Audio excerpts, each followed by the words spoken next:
उस समय उनकी अंजलि के अंदर एक छोटी सी मछली आई।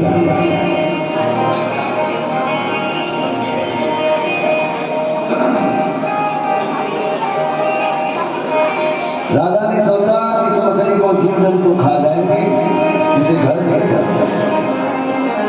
जैसे ही राजा सत्यव्रत उस मछली को घर ले आए, वो बड़ी होती है। जिस भी पात्र में उस मछली को डाले, पात्र छोटा पड़ जाए, मछली बड़ी होती है, बड़ी होती है। वो नारायण जी थे और सब पात्र घर के छोटे पड़ गए। तो राजा अपनी पत्नी के साथ में उस मछली को समुद्र के पास, तो भगवान ने कहा राजन आज से 7वें दिन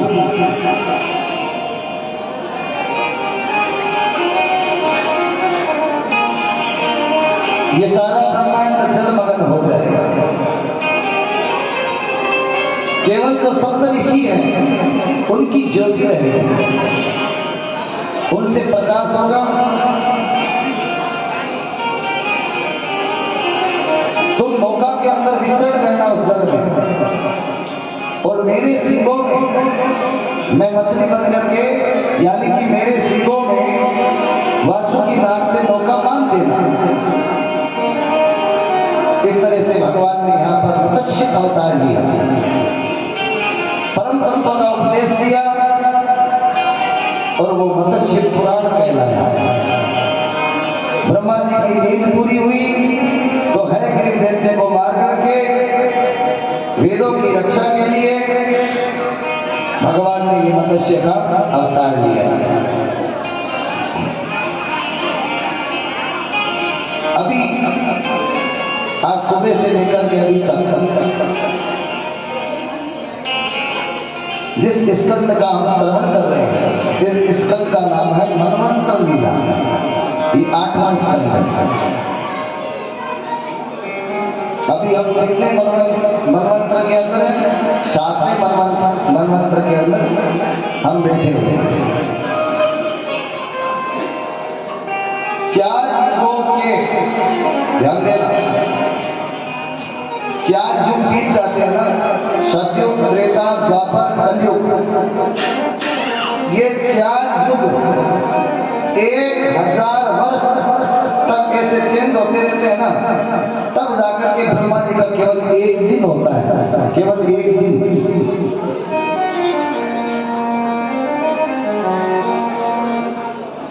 एक मनवंतर 72 चतुर्युगी का होता है, और मनवंतर कितने होते हैं? 14 मनवंतर होते हैं। अभी जिसमें हम बैठे हैं ये 7वीं व्यवस्थ मनवंतरी, व्यवस्थ नाम का मनवंतर चल रहा है। जो सुबह सुबह आपको कथा सुनाई थी गज और ग्राह की, वो लीला भगवान ने हरि का अवतार कब लिया? चाक्षुष मनवंतर के अंदर।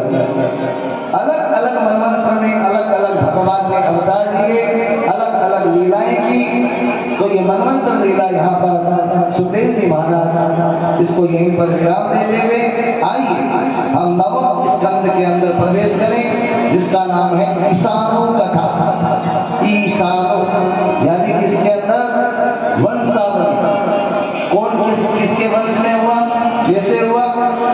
ये भगवान के अवतारों की कथा, भगवान के वंश की कथा है।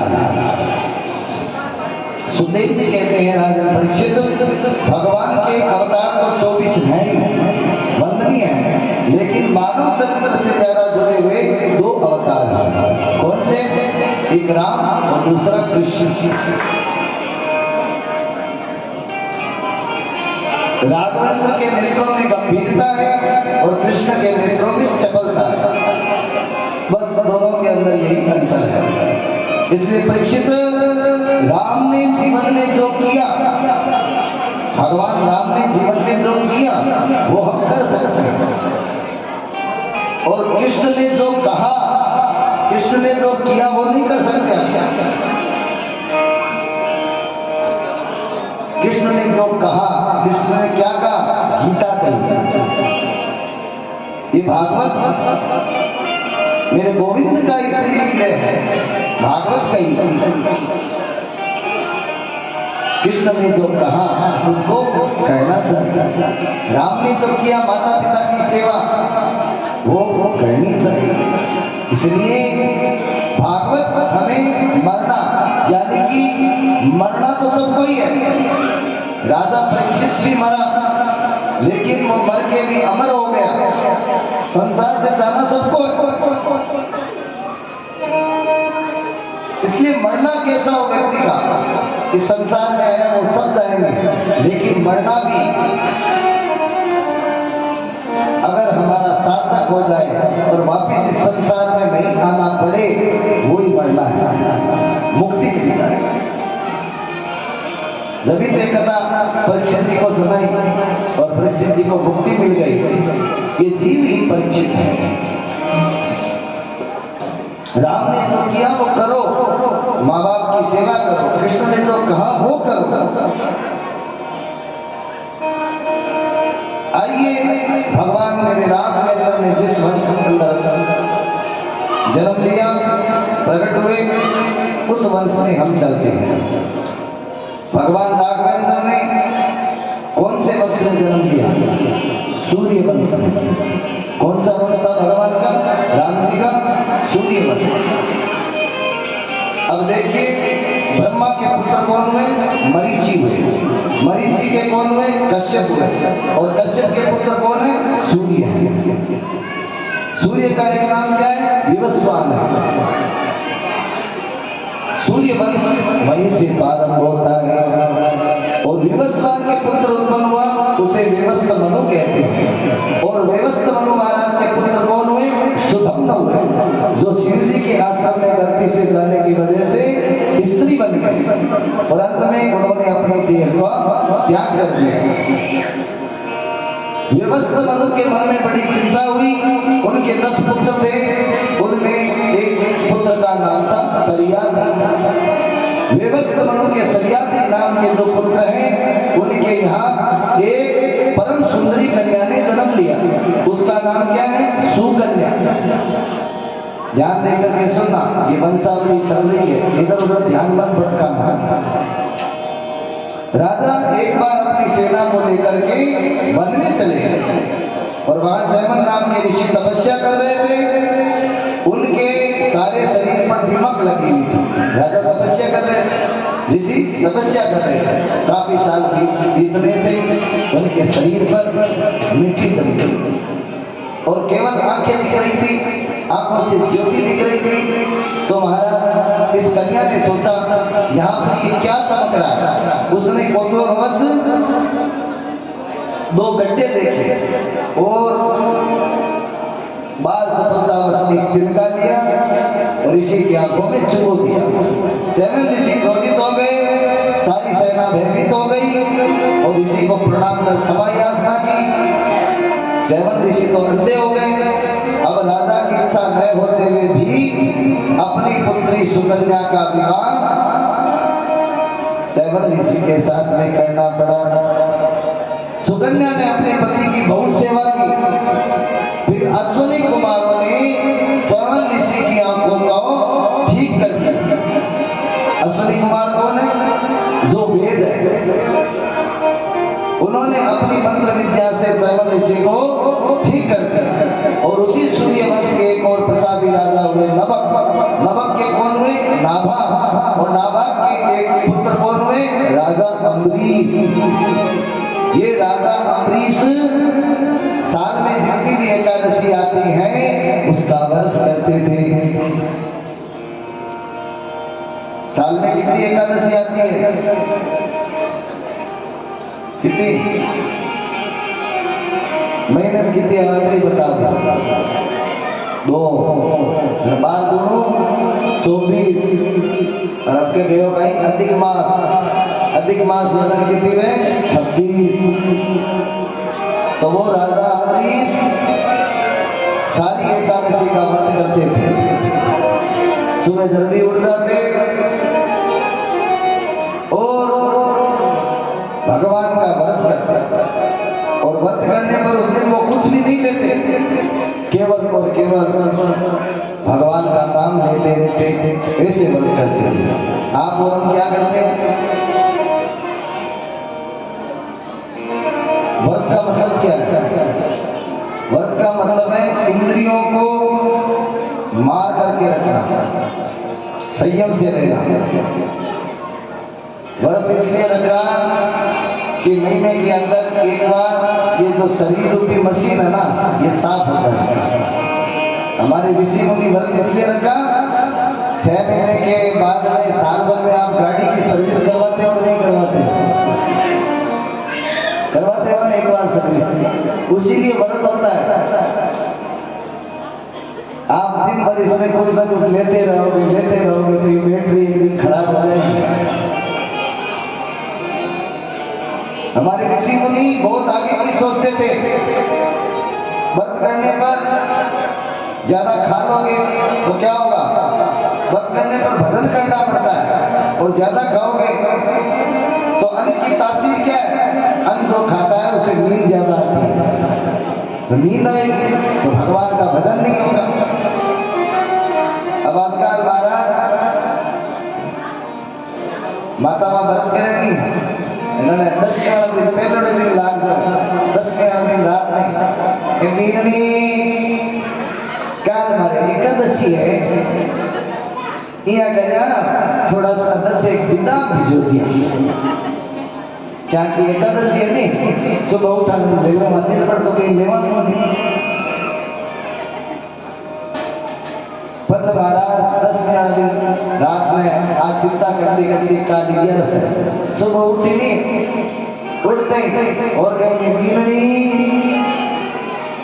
विदाम दियो तो दूध आड़ो आ गया, थोड़ा आज में थोड़ा गर्म कर दिया, क्या कि आज हमारे एकादशी है और तो कहीं लोग।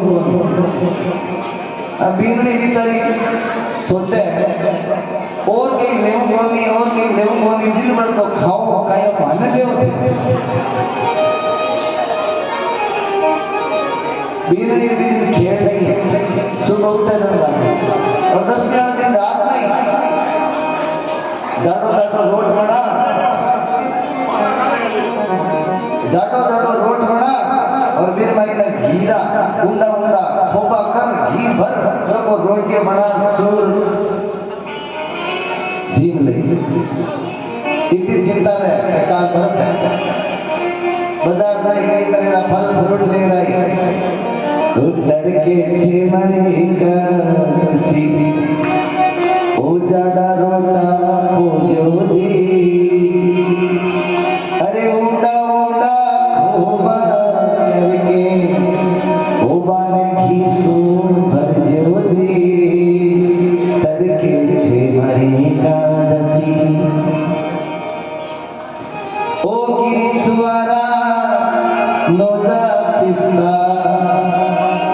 विदा में जी। अब महाराज सुबह उड़ते ही लगती है, शाम तक महाराज ये चलता रहता है। अब डेली जितना खर्च नहीं होता है उससे ज्यादा डेली ज्यादा आप कितो काटो खा लो 100 रुपया, लेकिन विदिन 500 रुपये में सड़क होती है। ऐसा व्रत किस काम का? व्रत करना है ना। देखो ये जो जैनी भाई है ये हमसे ही निकले हुए, कल आपको बताया था मैं, ऋषभ देव जी की संतान है। व्रत देखने तो इनके देखो 30-30 दिन तक पानी तक नहीं पीते महाराज। व्रत का मतलब है संयम से रहना, जीवन को सुधारना, सत्य की प्रतिज्ञा करना। अंदर में झूठ भरा हुआ है, कपट भरा हुआ है। व्रत करने वाले दिन किसी की निंदा मत करो, किसी की चुगली मत करो, और मैं तो कहता हूं किसी से बोलो ही मत, चुप रहो, तब वो व्रत होता है। व्रत के लिए मन को मारना पड़ता है, मन को जब तक नहीं मारोगे व्रत नहीं होगा। और मेरी माताओं बहनों, आपसे कुछ भी नहीं होता है, व्रत भी नहीं होता है, मंदिर भी नहीं जा सकते, तीर्थ में भी नहीं जा सकते। भगवान ने तो मैं तो कहता हूँ जीवन में अपनी आदत सुधार लो, कहीं जाने की जरूरत ही नहीं है। हमारी जो आदत है वही हमें मारती है, वही हमसे पुण्य करवाती है, वही हमसे पाप करवाती है। अगर हमारी आदत, हमारा चरित्र, हमारे संस्कार अच्छे हो गए तो भगवान हमारी तरफ जरूर देखेगा। इसलिए संत क्या कहते हैं, आदत बुरी सुधार बस हो गया अजल, और मन की मतंग मार ओ बस हो गया अजल।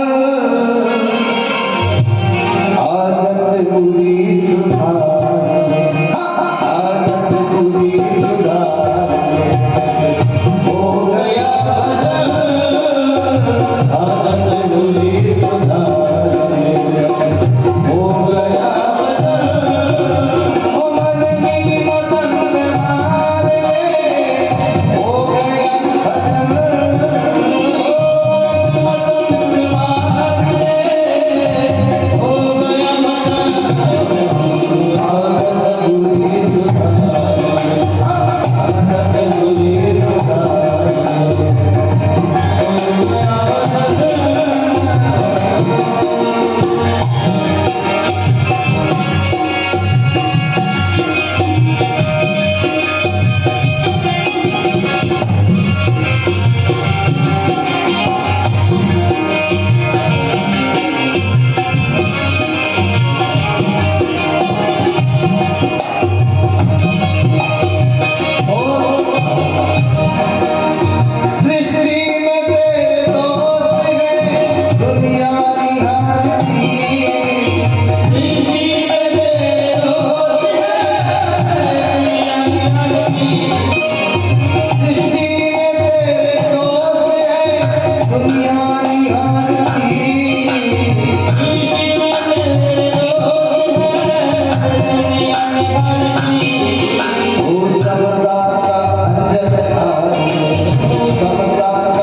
अजल।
स्त्रियों का सम्मान नहीं करते, भ्रूण हत्या करते हैं,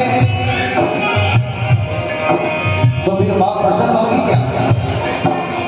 व्रत करो तो सत्य, व्रत का मतलब है सत्य, सत्य को पकड़ के रखो, वो व्रत है।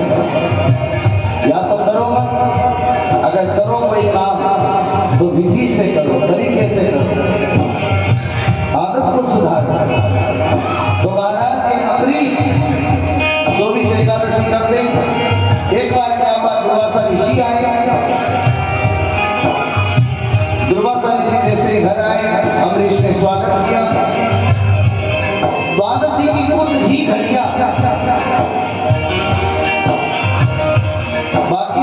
एकादशी खत्म होने वाली थी।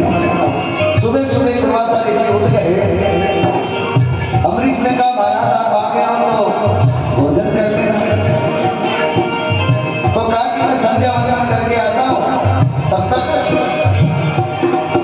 आप रसोई तैयार करो। इधर क्या हुआ, अम्बरीश के यहाँ पर पंडित जी आते थे, वो कहने लगे आप पाठ कर लीजिए व्रत का। व्रत द्वादशी आने वाली आ गई घड़ियों में। तो कहा कि ठीक है। तो उन्होंने चढ़ा ले लिया, उन्होंने चढ़ा ले लिया।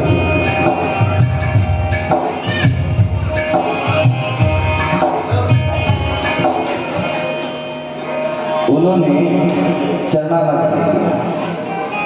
अब चरणामत के अंदर तुलसी और भगवान का चरणों का जल लेकर के व्रत खोल दिया। इसमें कोई गलती की क्या?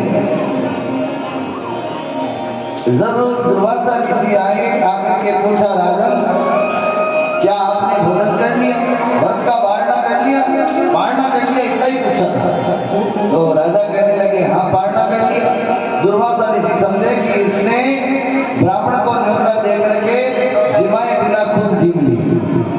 तो क्रोध आ गया। क्रोध आते कृत्या को प्रकट किया। कृत्या को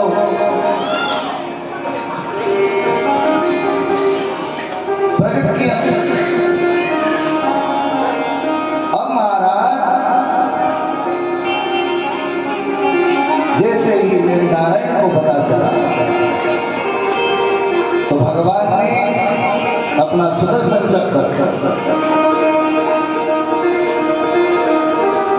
उसके पीछे छोड़ा। कृत्या खत्म हो गई। वो सुदर्शन चक्र दुर्वासा ऋषि के पीछे पड़ गया। अब दुर्वासा आगे आगे, भगवान का सुदर्शन पीछे पीछे। ऐसे करते करते करते दुर्वासा सभी लोगों में गए कि मुझे बचाओ मुझे बचाओ। तो कहा नारायण के पास गए। नारायण से कहा कि मुझे इस सुदर्शन से बचाइए। तो भगवान ने क्या कहा, जिसका तुमने अपराध किया है वही तुम्हें बचाएगा। भगवान क्या कहते हैं कि भक्त पराधीन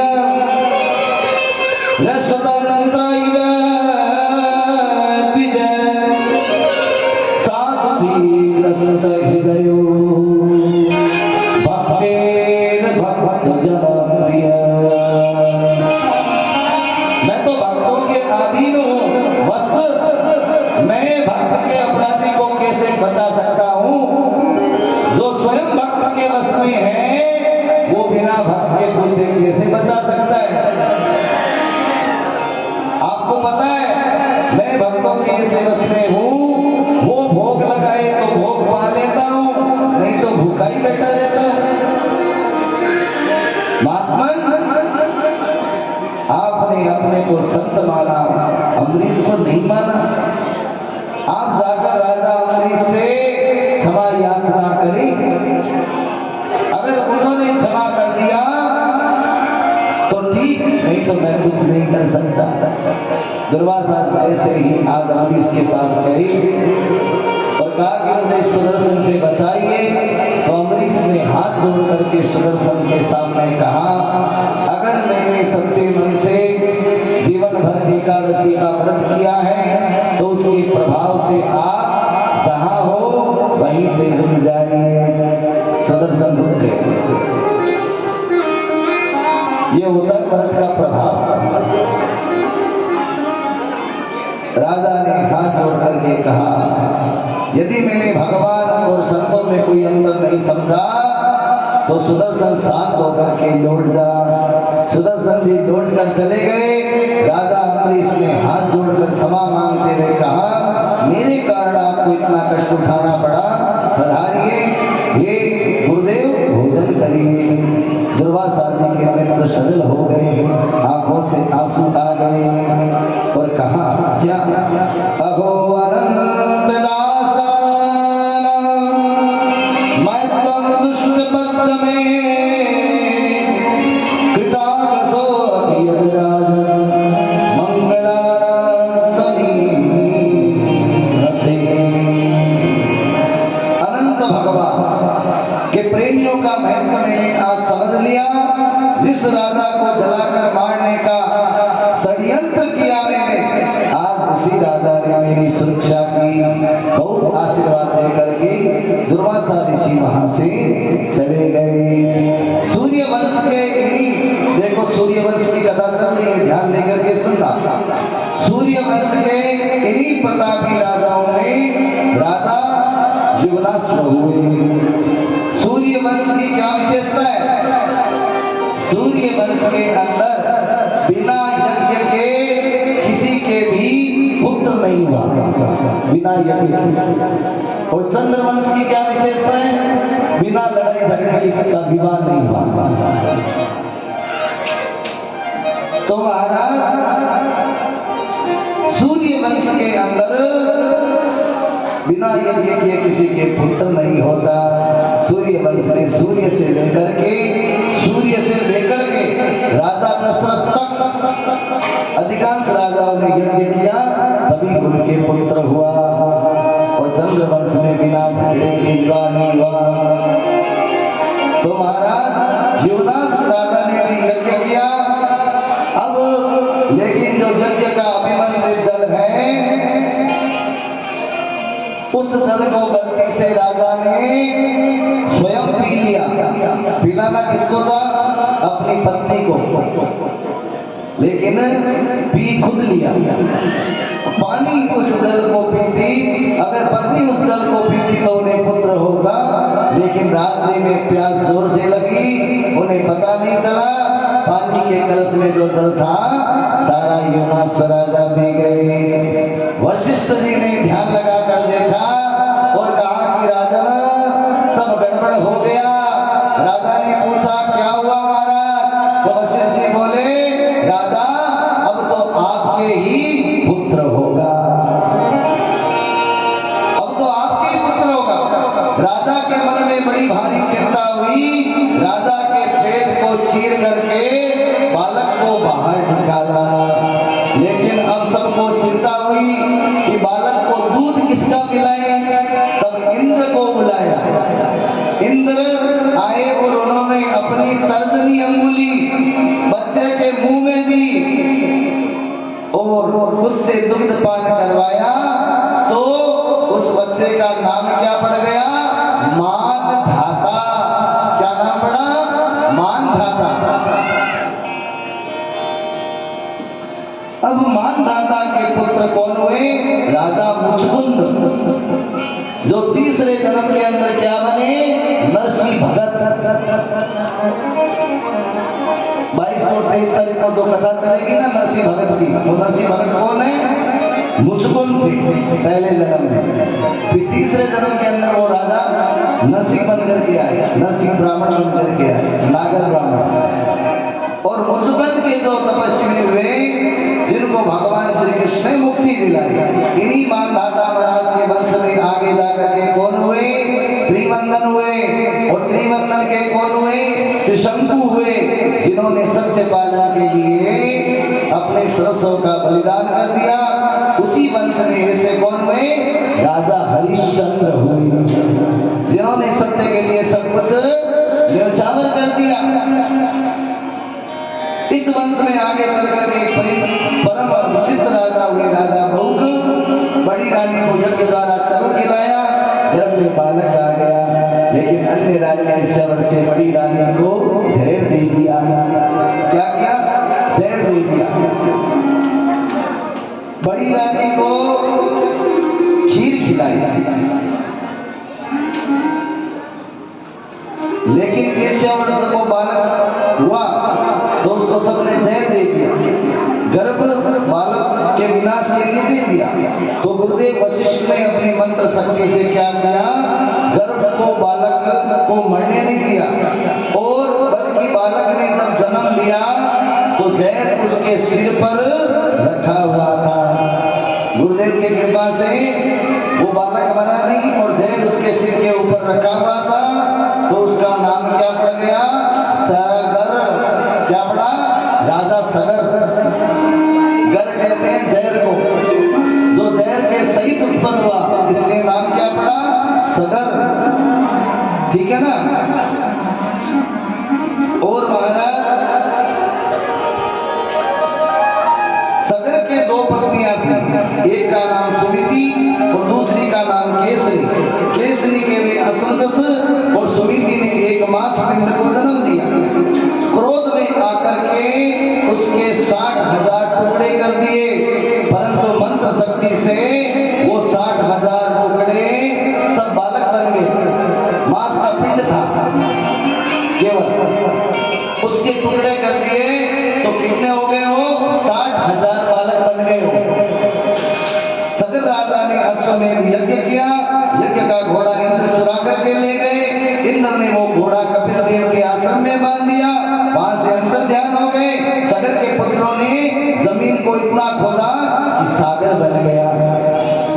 सगर के 60,000 पुत्र थे, रोज नया कुआं खोदते और पिताजी को रोज ताजा पानी पिलाते। अब 60,000 जिसके पुत्र हो तो टैक्स लगे महाराज।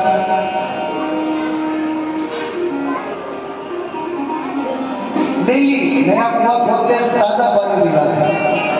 तो सगर से क्या बना? कुआं खोदते खोदते जमीन को क्या हो गया?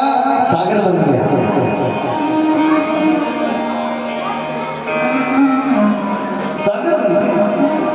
और इसका नाम पहले समुद्री था, लेकिन सगर के पुत्रों ने इसे खोदकर इतना चौड़ा बना दिया, इसका नाम सागर पड़ गया।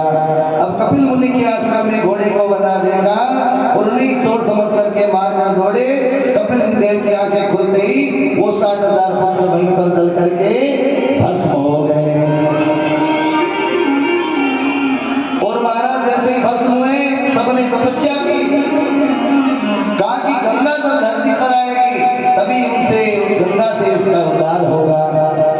तुम्हारा असमदस की पुत्र अंशुमान ने तपस्या करके कपिल देव को प्रसन्न किया। महात्मा कपिल ने कहा, भगवान वामन के चरणों से प्रकट जो गंगा है, यदि उस गंगा को जल इनसे स्पर्श कर जाए इस राख से, तो इनका कल्याण हो सकता है।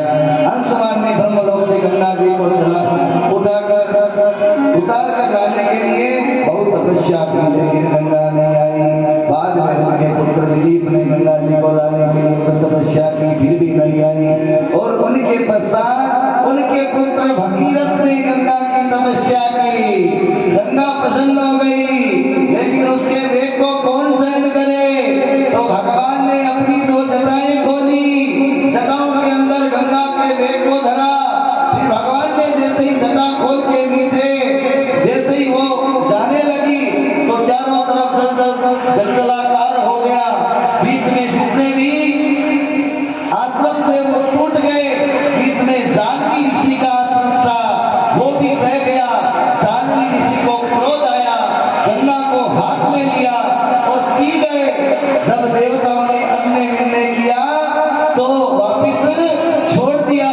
इसलिए गंगा का एक नाम क्या पड़ गया? जाह्नवी पड़ गया। गंगा का नाम क्या है? जाह्नवी, भगीरथी। अब वो धीरे धीरे गंगा वहां से बहती हुई कहाँ गई? जहां पर गंगा सागर के पास में जो 60,000 पुत्र हैं उन सबको मुक्त किया। तभी से हमारे यहाँ परिपट्टी चल गई। जो भी संसार से जाता है उसे हरिद्वार ले जाते हैं। आइए 2 मिनट के लिए हम गंगे मैया का ध्यान करते हैं। ये भागवत क्या है? ये ज्ञान गंगा है, ये ज्ञान गंगा है। इस ज्ञान गंगा को हमारे मन मस्तिष्क में धारण करना है। मन मस्तिष्क में धारण करोगे इस ज्ञान गंगा को, मन पवित्र होगा, हृदय पवित्र होगा और वो उस गंगा के पास जाएंगे। वो शीतलता प्रदान करती है, हमारे मन को पवित्र करती है। इसलिए भागवत भी गंगा है और वो साक्षात गंगा है। आइए, जगतारण्य है गंगा, भवतारण्य है गंगा, जगतारण्य है गंगा, भवतारण्य है गंगा। ओ गंगा, गंगा मैया, गंगा मैया,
इन्हीं भगीरथ के कौन हुए? खटवांग हुए। खटवांग के कौन हुए? दीर्घबाहु। दीर्घबाहु के कौन हुए? रघु हुए। तो सूर्य वंश का नाम क्या पड़ गया? रघुकुलजीत सदा चलिया, रघुकुलजीत सदा चलिया, प्राण जाए पर वचन न जाई, प्राण जाए पर वचन न जाई। इस सूर्य वंश का नाम रघुकुल हो गया। रघु के कौन हुआ? रघु के महाराज दशरथ। दशरथ परम तपस्वी, तेजस्वी, महापराक्रमी अयोध्या के राजा थे। 3 पत्नियां, लेकिन दादा के कोई संतान नहीं। वशिष्ठ जी के पास गए, गुरुदेव कोई संतान नहीं है, क्या करेगा? वशिष्ठ जी ने कहा पुत्र कामेष्टि यज्ञ करवाओ। राजन इस यज्ञ से तुम्हारे 4 पुत्र होंगे। राजा ने पुत्र कामेष्टि यज्ञ करवाया। और देखो ये तो यहाँ यज्ञ हो रहा है, महालक्ष्मी यज्ञ। जब तक 9 दिन पूर्ण न हो, कोई भी यज्ञ कुंड में हाथ मत डालना, भभूति मत लेना। 9 दिन पूरे होंगे ना, फिर आप सबको भभूति देंगे। यहाँ भी आप सबकी कामना के लिए ये यज्ञ रखा है। नित्य महालक्ष्मी यज्ञ होता है। तो महाराज गुरु वशिष्ठ की आज्ञा से पुत्र कामेष्टि यज्ञ किया। तो यज्ञ कुंड से क्षीर का तनु लेकर के अग्निदेव प्रकट हुए। और राजा ने कहा इन्हें अपनी रानियों को खिला दो, आपके दिव्य संतान होगी। गुरु वशिष्ठ जी की आज्ञा से बड़ी रानी कौशल्या को आधा भाग दिया, आधा भाग सुमित्रा को दिया और कैकेयी को बांट दिया। आधे से आधा दोनों ने आधा आधा करके कैकेयी को दे दिया। कैकेयी के मन में हुआ कि आधा इसको दिया फिर इसको दिया, इन दोनों ने थोड़ा थोड़ा मुझे दिया। तो क्या किया? उस प्रसाद को फेंक दिया। आकाश में चील उड़ रहा था। उस चील ने क्या किया? अपने पंजों के अंदर उस प्रसाद के कोने को पकड़ करके ले गया। अब एक पर्वत के ऊपर मां अंजना तपस्या कर रही थी। जहां पर मां अंजना तपस्या कर रही थी, पवन देव हवा के प्रभाव से वो जो दोना था वो अंजना की गोद में गिर गया। वही प्रसाद मां अंजना ने लिया। तो कौन हुए? हनुमान जी महाराज। इसलिए राम जी क्या कहते हैं? तुम मम प्रिय भरत सम भाई, तुम मम प्रिय भरत सम भाई। भरत जी किसके बेटे हैं? कैकेयी के। वो प्रसाद किसका था? कैकेयी का। इसलिए हनुमान जी क्या हुए? इसलिए राम जी कहते हैं तुम मम प्रिय भरत सम भाई, तुम मम प्रिय भरत सम भाई। श्री राम जय राम जय जय राम, श्री राम जय राम जय जय राम। इस तरह से इधर शुभ मुहूर्त आया, सुंदर वातावरण है, चारों तरफ हरियाली है। क्योंकि जब भगवान आते तो सबसे पहले बारिश आकर के इस पूरी पृथ्वी को साफ कर देती है। आप भी कोई घर में मेहमान आता है तो घर को धोते हो ना, तो जब भगवान आते हैं तो पूरी पृथ्वी को धोना पड़ता है। धीरे धीरे बारिश आई, वो शुभ महीना आया, चैत्र का महीना, नवमी तिथि। नवमी तिथि मधुमास पुनीता, तिथि मधुमास पुनीता, शुक्ल पक्ष अभिजित हरि प्रीता, शुक्ल पक्ष अभिजित हरि प्रीता। जैसे ही नौवीं तिथि शुक्ल पक्ष दिन के 12:15 बजे मेरे राम जी शंख चक्र गदा पद्म लेकर के आए। तो मां कौशल्या ने कहा मैंने तुम्हें शिशु रूप में चाहा है और आप शंख चक्र गदा पद्म लेकर के आए हो। बन करके दिखाओ। तो राम जी क्या करते हैं, माता मुनि बोली ये मति डोली, माता मुनि बोली ये मति डोली, तदहि तात ये रूपा, तदहि तात ये रूपा, विदेशी सुलीला अति प्रिय शीला,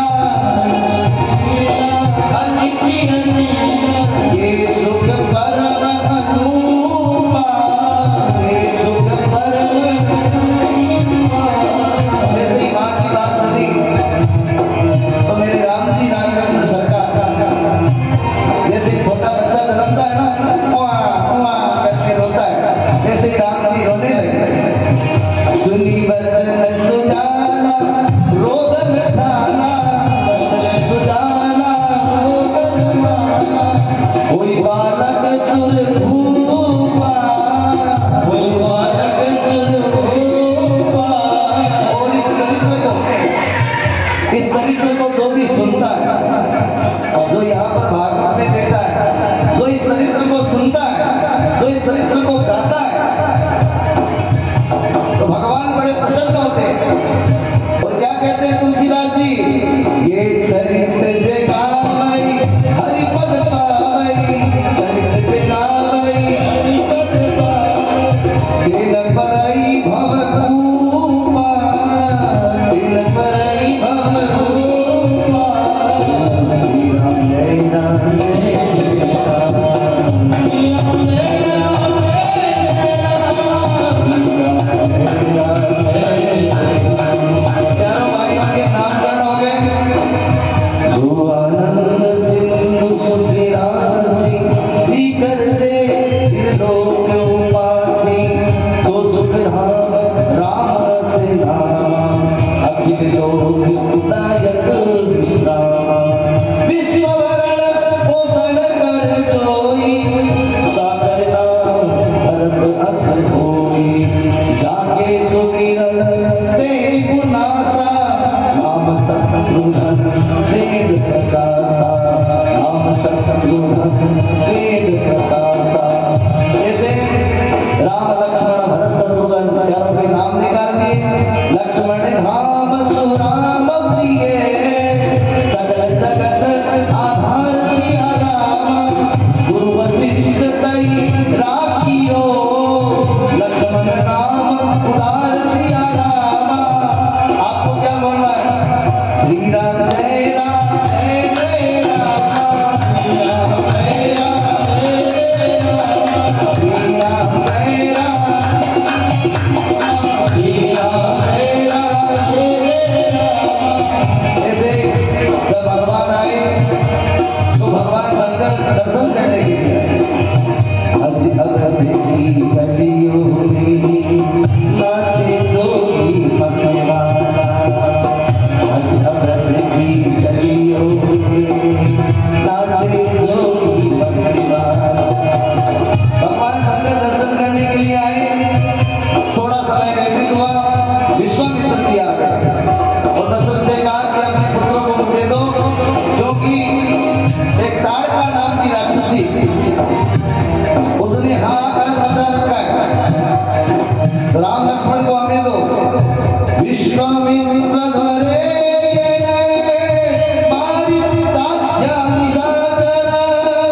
पश्यतो लक्ष्मणस्येव, विश्वामित्र जी राम लक्ष्मण को लेकर के ताड़का का उद्धार किया। समय व्यतीत होने लगा। आज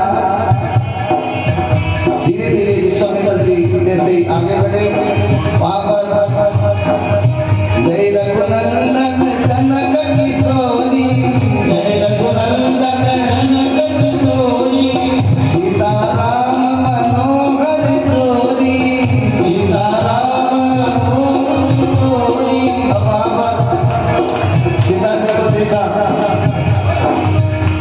माँ भगवती पराम्परा जगत माया जगत जननी के साथ में नेक हुआ। दशरथ जी बारात लेकर के आए। श्री जानकी जी का विवाह किसके साथ हुआ? जानकी जी का विवाह हुआ राम जी के साथ। बच्चों याद रखना,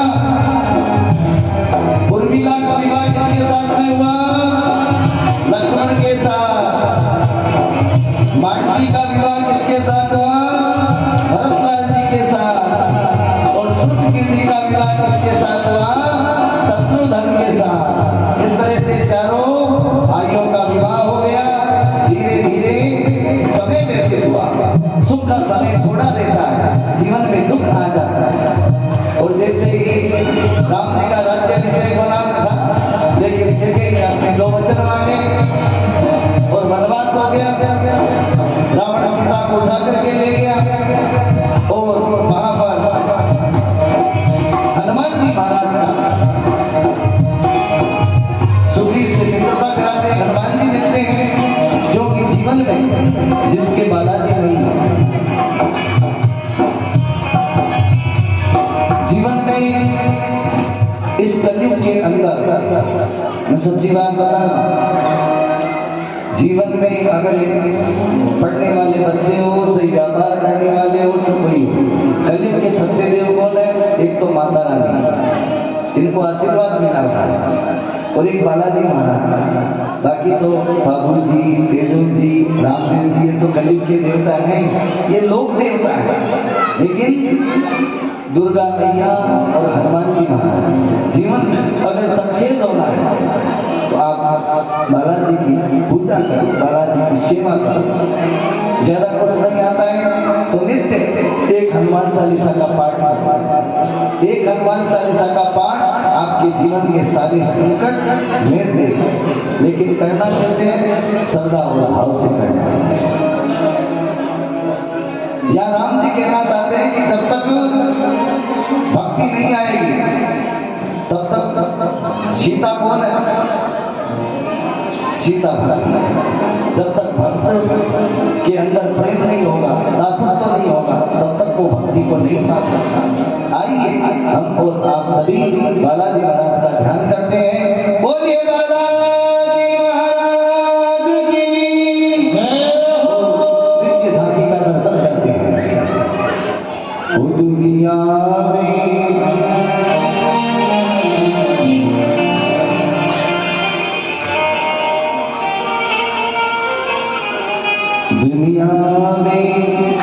देव हजारों हैं, बजरंग बली सारा।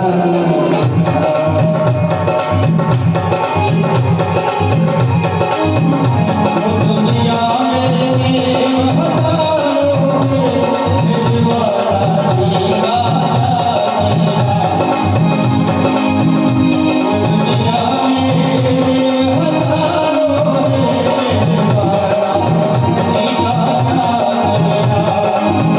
बालाजी का क्या कहना।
को लान करके माँ जानकी का पता लगाया। माँ जानकी का पता लगा करके राम जी को बताया, समुद्र पे पुल बांधा, मैया को लेकर के आए। 14 वर्ष पूर्ण हुए। आज जैसे ही मेरे राम वापिस अयोध्या में आए हैं, उसी दिन से दीपावली का सा त्योहार मनाया जाता है। घर घर दीप जलाए गए, चारों तरफ खुशियां हैं। राम जी को सिंहासन पे बिठाया, सब नाच रहे हैं, झूम रहे हैं, गा रहे हैं। राम जी की निकली सवारी, राम जी की लीला है सारी। राम जी की निकली सवारी, राम जी की लीला है सारी। एक तरफ सीता, एक तरफ वो वेद में जगत के पालनहार, वेद में जगत के पालनहार।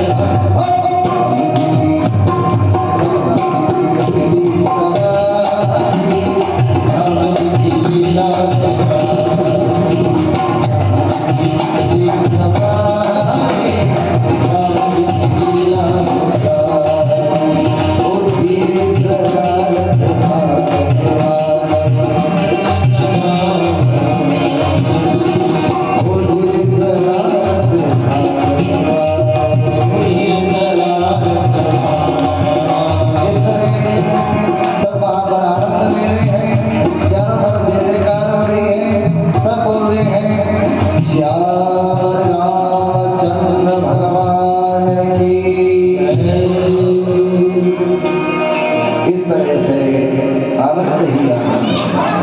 सुखदेव जी महाराज यहाँ पर सूर्य वंश को विराम देते हैं। आइए अब शांत होकर के बैठ जाए, जो हलचल में पैदा करें चुपचाप। सूर्य वंश को यहाँ पर विराम देकर चंद्र वंश के अंदर हम प्रवेश करते हैं। जिस चंद्र वंश के अंदर गोविंद का प्रागट्य हुआ। शुक्राचार्य कहते हैं, हे राजन, नारायण के पुत्र कौन हुए? ब्रह्मा।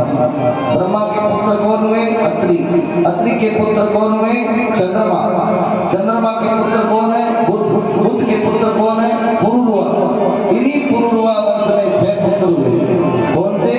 आयु, सतायु, सत्यायु, रय, विजय और जय। इसी चंद्र में परम तेजस्वी पुत्र हुआ, जिसका नाम था गाधी। यही गाधी चंद्रवंशी राजा है, बड़े तपस्वी हैं।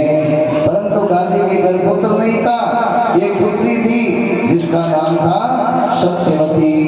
सत्यवती पुत्री का विवाह कहाँ करे? तो महाराज ऋचिक नाम के एक ऋषि आए। इच्छा न होते हुए भी गाधी ने अपनी पुत्री का विवाह ऋचिक ऋषि के साथ में कर दिया। ये तो चल रहा है ना, ये है वंशावली। इसको जो ध्यान से सुनता है, किसके कौन हुआ, क्या हुआ, केवल सुनने मात्र से उसका वंश बढ़ता है। अब जो ध्यान से सुनेगा तो अच्छी बात है, नहीं सुनेगा आप मानो आपका काम। तो महाराज ऋषिक मुनि के यहाँ बेटी चली गई तो गाली होते हैं, क्या करूं क्या करूं, मेरी पुत्री पराये घर चली गई।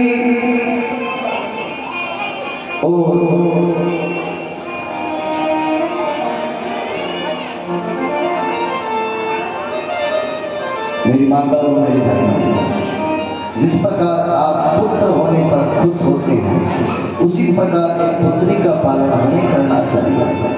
क्योंकि पुत्र तो हो सकता है आज्ञाकारी हो नहीं हो, लेकिन जिनके घर में पुत्री होती है, उस शाम के समय जब पिताजी हारे हुए थके हुए घर पे आते हैं ना, तो वो पुत्र आकर के नहीं कहता है, लेकिन बेटी तुरंत आकर के कहती है, लो पिताजी पानी पी, चाय बना दो।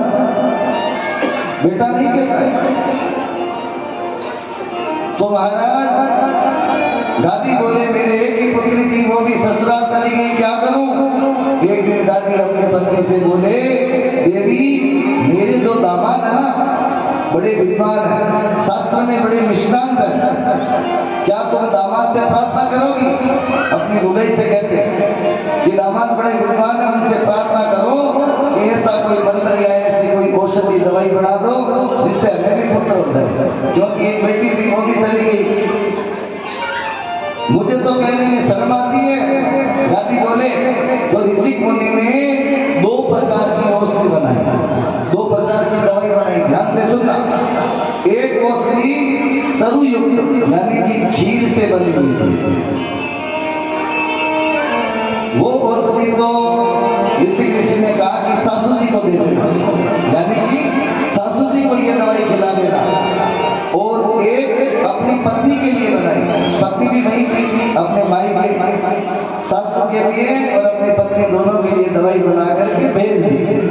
अब सासू जी के लिए जो जरूर बनाया था उसको क्या किया, ऋषि की पत्नी ने खा लिया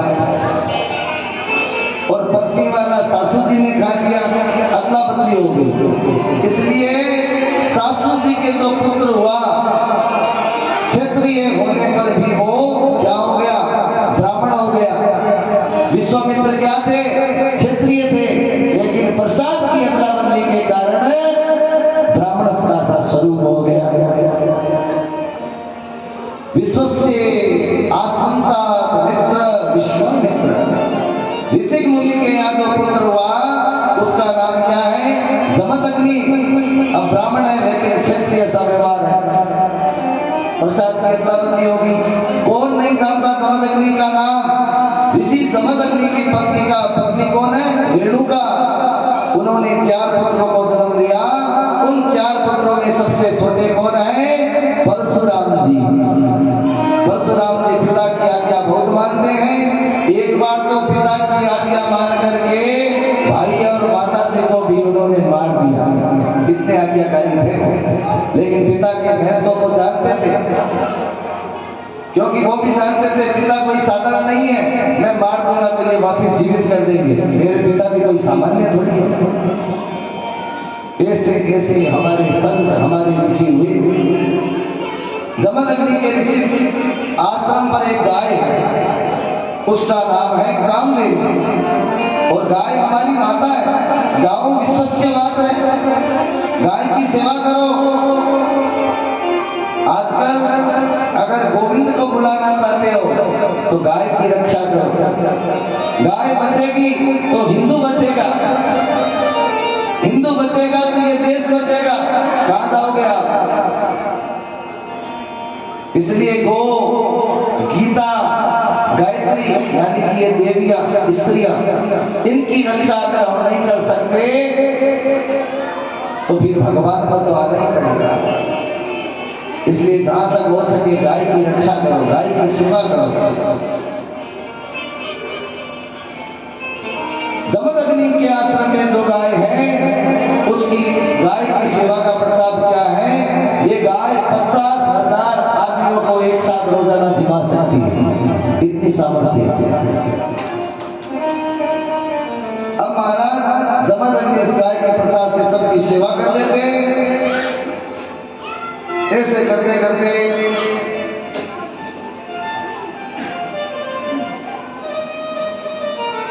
उनका युद्ध हो गया शस्त्रार्जुन के साथ, और शस्त्रार्जुन मारा गया। जमदग्नि ने कहा कि बेटा तुमने अच्छा नहीं किया, राजा की हत्या कर दी, जाओ 4 धाम की पैदल यात्रा करके आओ। परशुराम से हत्या होगी ना शस्त्रार्जुन की, तो कहा कि 4 धाम चले जाओ, यात्रा करके आओ। और शस्त्रार्जुन के पुत्रों ने पीछे से क्या किया, जमदग्नि को मार दिया। महात्मा परशुराम जी की माँ छाती पीट पीट करके रोने लगे, और परशुराम ने भुजा उठा करके कहा कि इस संसार के अंदर जितने भी क्षत्रिय उन सबको मैं खत्म कर दूंगा। ये प्रण ले लिया, प्रतिज्ञा कर, इसके वंश को मैं 21 बार क्षत्रियों से रेस कर दूंगा। राजाओं ने विमुक्त किया और आत्माओं को दंडित किया, संत परशुराम। लेकिन विश्वामित्र हैं, उनके क्या है, विश्वामित्र के 100 पुत्र हैं। इसी वंश में आगे चल करके एक राजा क्या हुए, राजा नहुष हुए। नहुष राजा के क्या हुए, 6 पुत्र हुए, यति, ययाति, सरयाति, आयति, वियति और कृति। इसी ययाति नाम के जो दूसरे नंबर के पुत्र हैं, उन्हीं ययाति का विवाह देवयानी के साथ में हुआ, जो शुक्राचार्य की पुत्री है। उन्हीं देवयानी के गर्भ से एक बालक ने जन्म लिया, उसका नाम क्या है, यदु। उसी से क्या पड़ा, यदुवंश, जिसमें मेरे गोविंद का प्रागट्य हुआ। उसी यदुवंश में मेरे गोविंद का प्रागट्य हुआ। यदु से यदुवंश हुआ, ययाति का विवाह देवयानी से, जिनसे यदु और ध्रुवसु। और ध्रुवसु के कौन हुए, देवमीट के 2 पत्नियां, एक के अर्धन्य, दूसरे के प्रधन्य, एक के नवनन, दूसरी के सूरसेन। और सूरसेन के कौन हुए, वासुदेव जी। और वासुदेव जी के कौन हुए, श्री कृष्ण। अब आपको कोई पूछ ले कि भगवान का वंश 3 पीढ़ी तो प्रत्येक व्यक्ति को याद रहनी चाहिए। अपने पापा का नाम, अपने दादा का नाम, अपने परदादा का नाम, कम से कम इतना तो याद रख सकते हो। आजकल के बच्चों को इतना ही याद नहीं है, दादा तक ही है, परदादा को पूछे। तो महाराज कृष्ण भगवान के पिताजी का नाम वासुदेव जी, और वासुदेव जी के पिताजी सूरसेन जी, सूरसेन जी के पिताजी देवमीट। ये वंश है। इस पृथ्वी पर जब जब धर्म की हानि होती है, भगवान अवतरित होकर के आते हैं। इसी प्रकार इस पृथ्वी पर जब अधर्म छा गया, तो भगवान ने लीला की। एक बार जो पृथ्वी रोती हुई भगवान के पास गई, तो भगवान ने कहा तुम चिंता मत करो, मैं जल्दी ही अमृत होकर के आ रहा। इधर भगवान ने लीला से जो रोरवी रोहिणी भद्रा मदिरा रोचनाइला देवकी प्रमुखा सन सुखदेव जी कहते हैं, राजन वसुदेव जी की 7 पत्नियां हैं। कितनी पत्नियां वसुदेव जी के? 7। वसुदेव जी का विवाह जब देवकी के साथ में होता है, कंस क्या लगता है, देवकी के सचेरा भाई, काकेर बेटा भाई है। और ये देवकी से बहुत प्रेम करता है, अपनी सगी बहन से भी ज्यादा प्रेम करता है।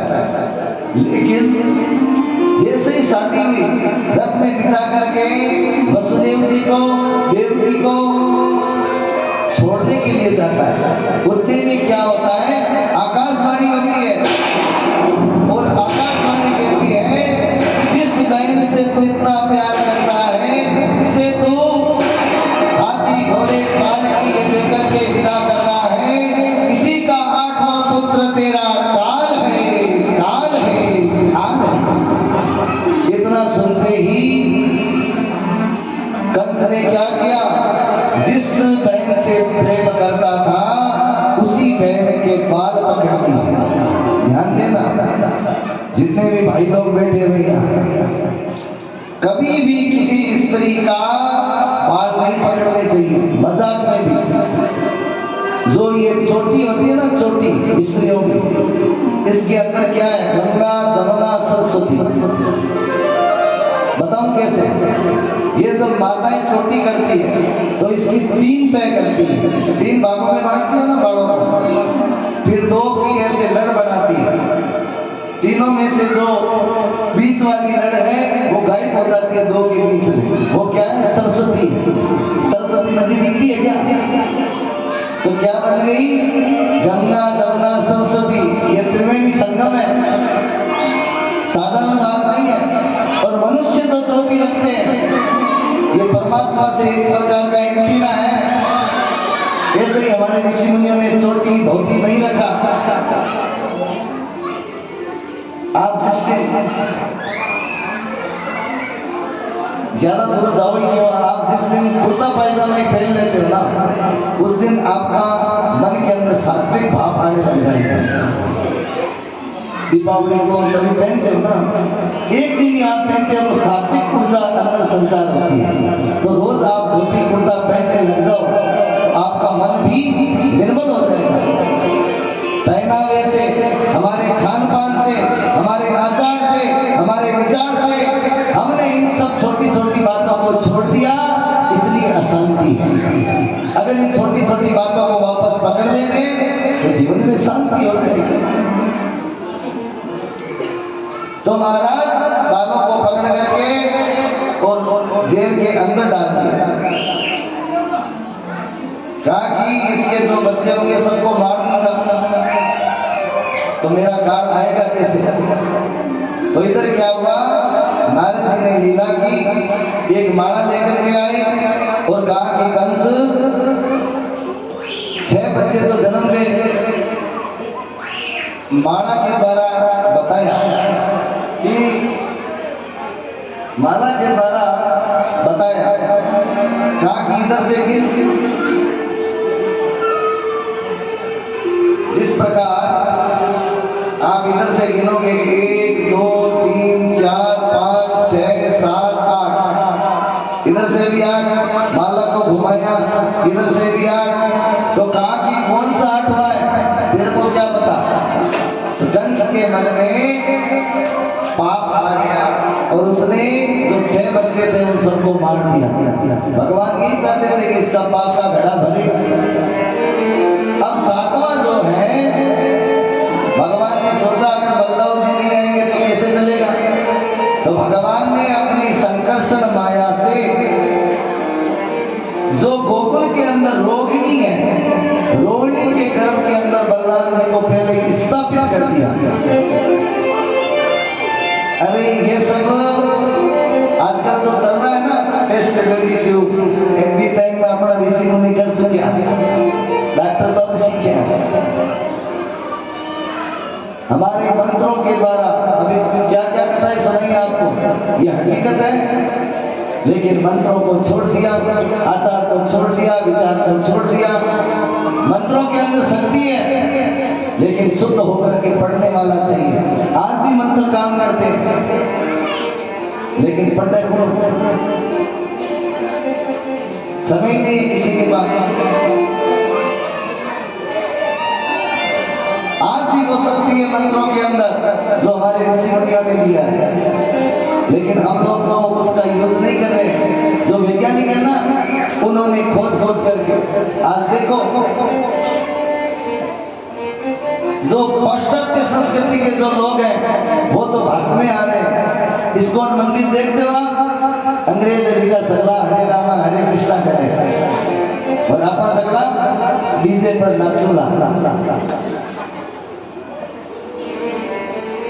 अरे थोड़ा सोचो आप, कहाँ जा रहे हैं, किस दिशा में जा रहे हैं।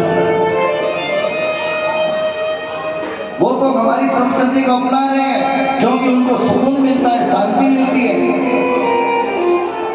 और हम लोग उनकी नकल कर रहे हैं। इसलिए मेरी माताओं, 7वें ग्रह को रोने के यहाँ पर स्थापित कर दिया। धीरे धीरे भाद्वे का महीना आया, कृष्ण पक्ष है, अष्टमी तिथि है, बुधवार है, रात्रि के ठीक 12 बजे वृषभ राशि पे चंद्रमा है।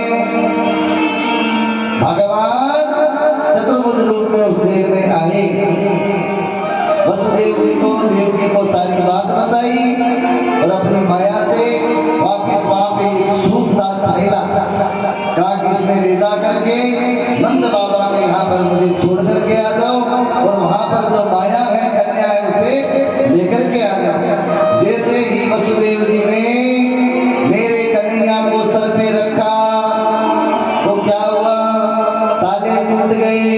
क्यों? क्योंकि जब आप भगवान से संबंध जोड़ोगे, माथे पर रखोगे, तो संसार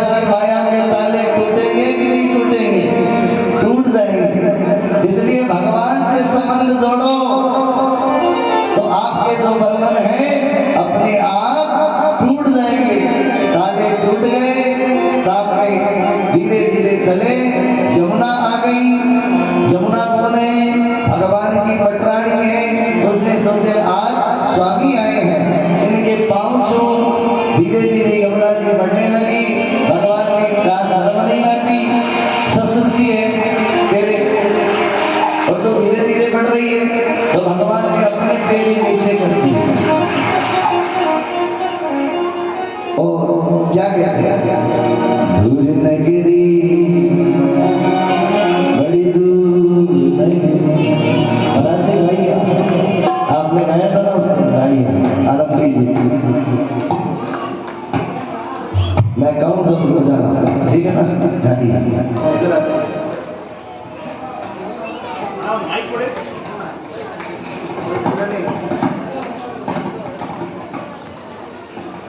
ये भी बड़े सीधे ब्राह्मण हैं, बड़े सुशील हैं।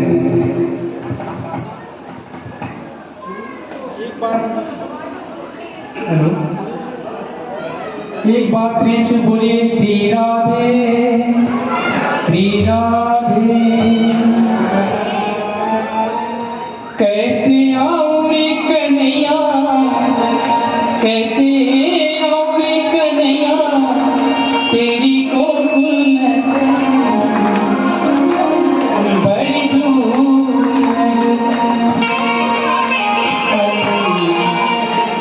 कैसे आऊं रे कन्हैया, कैसे आऊं रे कन्हैया, तेरी गोकुल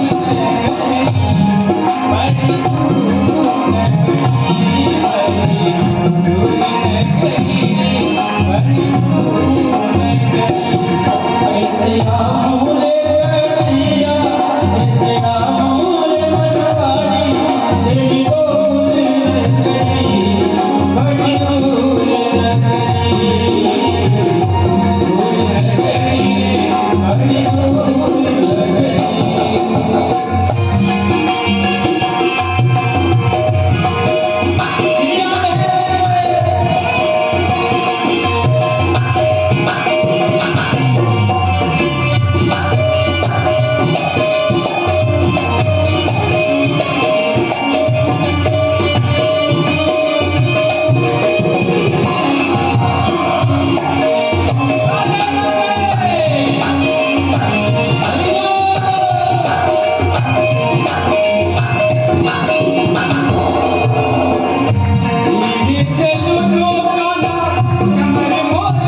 यशोदा जी नींद में सो रही है, सुबह के 4 बजे का समय है।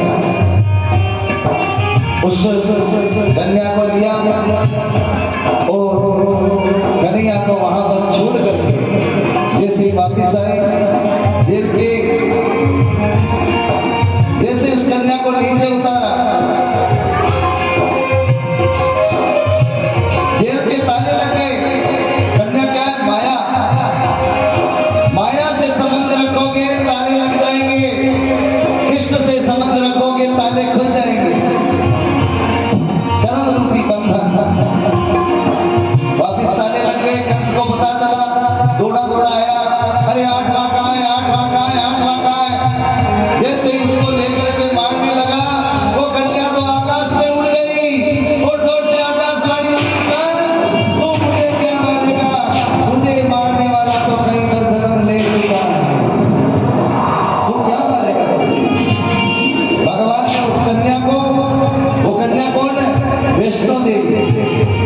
कन्या को कहा कि कलयुग के अंदर तेरे जगह जगह जगराते लगे थे, और जो भी इस शरद नवरात्रि के अंदर माँ की इस पावन कथा को सुनता, भागवत की कथा को सुनता, उसके घर में नवानंद और आनंद ही आनंद हो जाता है।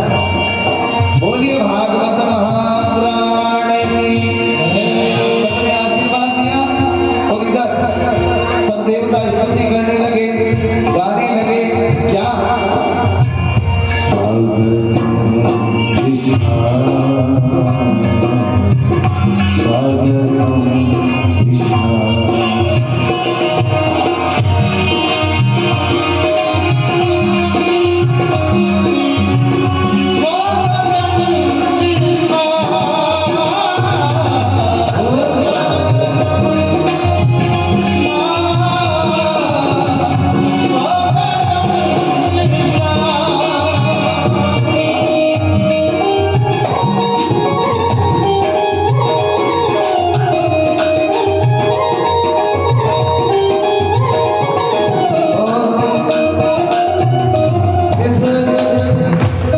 कृष्ण जन्म के अवसर पर देखो देवासी समाज ने अपना यहाँ पर बड़े बढ़ चढ़ करके यहाँ पर व्यवस्था की है, और व्यवस्था के साथ साथ इस कथा के अंदर हमारे देवासी समाज के अध्यक्ष